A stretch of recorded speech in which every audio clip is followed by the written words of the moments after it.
This is our daily tarot.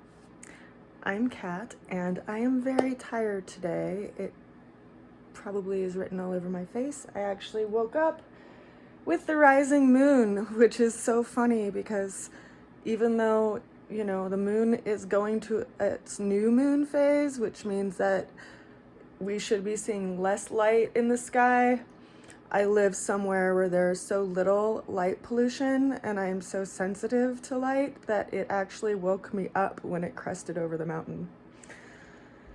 I kid you not at all. So I've been up since about 2:45 this morning. Let's go ahead and jump into today's tarot. The opening card that we have for today is the moon. The challenge that we have for today is the Charioteer. The way we're going to get through that challenge is the 10 of Pentacles and the 8 of Pentacles, and the ultimate outcome for the day is the Hermit. If you saw the reading a few days ago, we had the same beginning and ending card, which is pretty cool, I think. It's pretty interesting. The Moon card as our opening card. So the Moon card reminds us that it's always darkest before the dawn. A lot of people right now are in what's considered the dark night of the soul. They may feel a bit lost and off their path. And this is reminding us to continue to have faith, because we will find our path if you just follow your intuitive sense. Consider that we are also about to go into a new moon in the very beginning of February, which is a great time to plant your seeds for the coming year. And this reminds us that when we're in these times of darkness, it's good to take observation, but to not necessarily get swept away by things, and to also keep your aim and keep your goal to what is on the other side of the mountain. When we go through a time of darkness, it filters out the coarser stuff, because we have to go through it, and to go through this, entrance between these two towers, we have to drop what is no longer useful for us. The challenge that we're facing today is the Charioteer. He's been coming up a lot lately, you guys.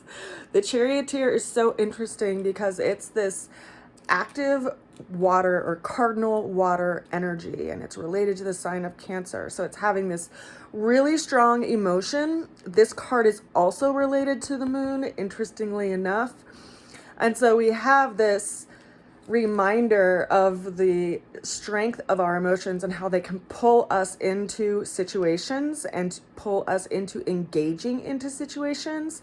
But it's reminding us that our work is to actually grab a hold of our reins so we don't lose ourselves to that cardinal water energy, which, if you imagine it, in consideration to other energetics as far as cardinal, fixed, or immutable, it's this trinity that's placed on the energy of water. So you have the active energy, which is like, full force, full speed ahead. You have the fixed energy, which is the resistance to that. And then you have the mutable energy, which would be, where those come together.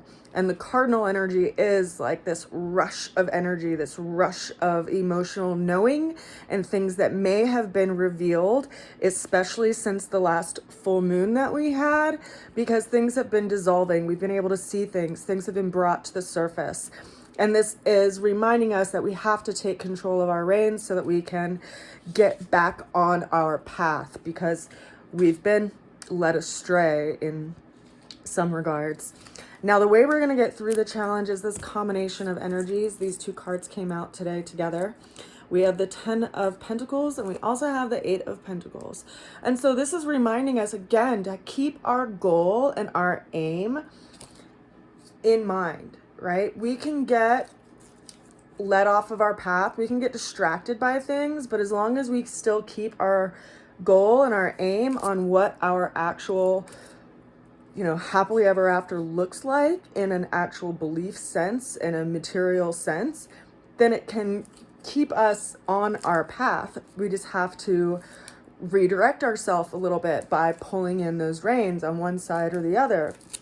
And it reminds us as well with this Eight of Pentacles that life is a practice, and life is made by where we put our efforts each and every day. So while we may not be there quite yet, we can be making the effort and putting forth the energy to refine our efforts so that we can actually attain this more crystallized view of what we're trying to get to. Now, the overall outcome for the card brings us back, or overall outcome for the day brings us back to that idea of where do we put our daily efforts?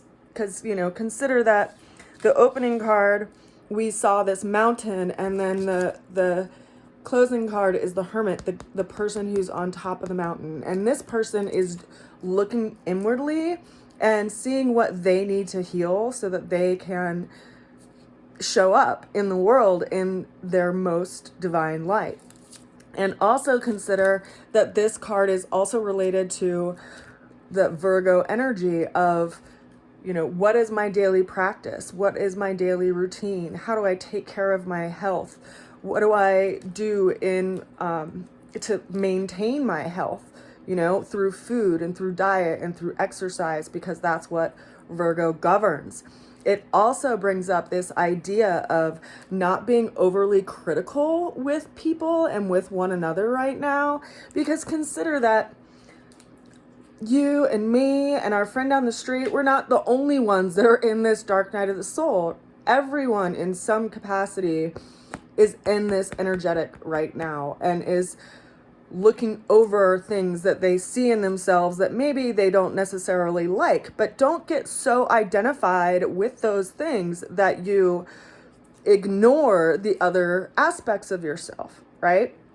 There's a lot of talk on social media around people identifying themselves by their traumas, and you know how frustrating that can be for the person who's on the listening end. And yet, you know, it's important for us to hold space for people to reflect on themselves, right? When they're going inward and they're being overly self-critical, and how can we reflect something back to them? Can we remind them to acknowledge that that's not all of who they are, and that they actually are more than whatever it is that they are looking at so closely? Because consider that Virgo has the energy, and this card is ruled by Virgo, so that's why I say that. This energetic of being overly critical and not seeing the forest for the tree, because they're looking at these like small details, you know, over critically, so much so that they don't realize that it's part of something bigger. And that's why the Hermit goes up the mountain, right? To get perspective, to gain some kind of detachment from that overcritical nature, so that we can ultimately shine light on those dark areas of ourselves and bring the light in when we're in this dark night of the soul.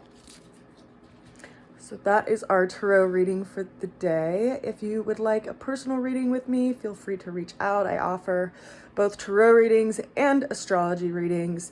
And then I also offer workshops if anybody wants to collaborate on doing something. If you have a group that you think having somatic tarot would be useful, reach out to me at rootsofalchemy@gmail.com and we can set up some time. I hope you are well, and I wish you a good day as we get through this. I'll see you again soon. Bye for now. Mwah.